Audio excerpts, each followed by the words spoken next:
because truth is more than just a set of words. It was fully embodied in a king named Jesus. I am the way, the truth, and the life. I'm the truth. It sounds a lot like the discussion between Jesus and Peter. Who do you say that I am? I don't know. And Jesus begins to talk about his kingdom. Pilate asks him about this truth, to which we never get a response, but we find the truth that afternoon when he wore a crown none of us were expecting. That's the truth. As they fastened a crude set of thorns on his head, they adorned him in white and royal purple. He's starting to look like a priest. The throne was unexpected as well. Instead of Solomon's gold and ivory throne, the King of Kings sat on 2 humble, lowly beams of wood. And instead of 2 high-ranking officials on his left and right, or even disciples, 2 thieves. This is the kingdom. What were you looking for? Were you expecting Solomon? No, one greater than Solomon is here. So now we're starting to see the argument of Jesus' disciples. Who's going to sit on your left and right? I got 2 thieves prepared for those chairs. And I'm going to give them an option. One's going to die to his sin. One's going to die in his sins, while the king in the middle dies for both of their sins.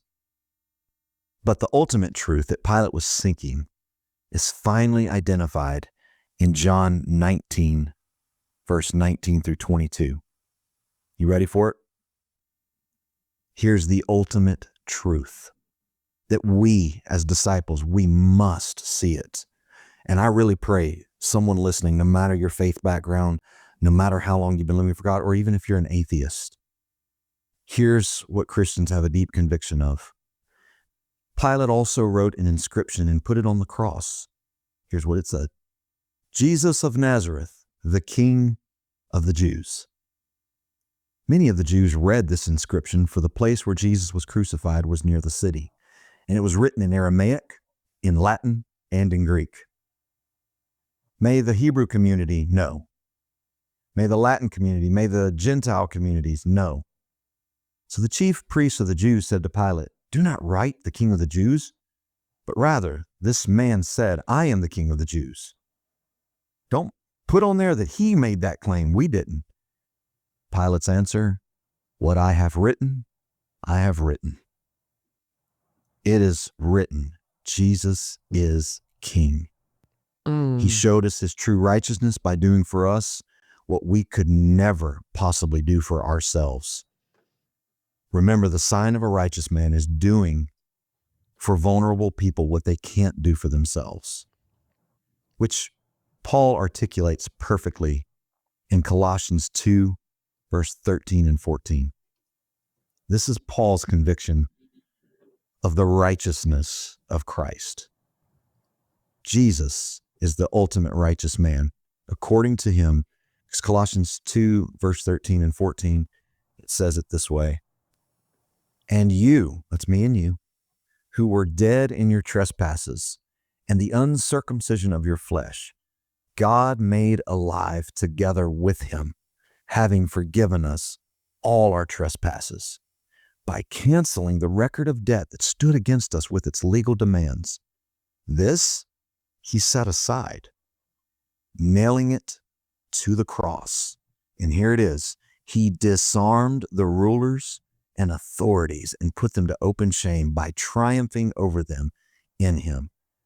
All of hell, all of Rome, all of Israel, the darkness encapsulated Christ, and he surrendered himself to it. He let the serpent bite his heel. And by doing so, the serpent's fangs got broke off in a bruised heel. The serpent has no fangs. Therefore, Paul can say, "No death. Where's your sting? There's no bullets in the chamber." We couldn't do that for us. Right. You and I are the oppressed. We're vulnerable. The darkness, if it comes against us, we die every time. But not now, because we had a King of Kings, a truly righteous king. He was the perfect image of God, fully embodying the priest, the prophet, and the king. And with his indwelling spirit, we too can be conformed into his image as priests who manage the presence, prophets who speak, thus saith the Lord, and kings who show forth the nature of God in this world.